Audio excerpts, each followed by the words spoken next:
It does have combs, but I don't like to use the combs too much because I don't like it to hurt my head.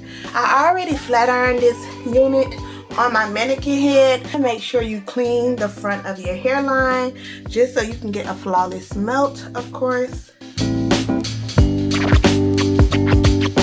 Now we're gonna take a little bit of the Even Wonder lace spray. And I always spray it on my fingers just because I don't like it to be messy, and just spray it directly on my hairline.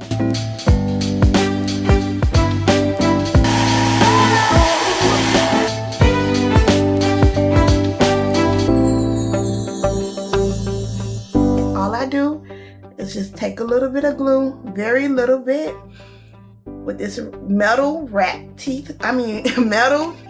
So the unit is on, it's looking flawless. You definitely can go like this. Show y'all how it look if you was to go like this.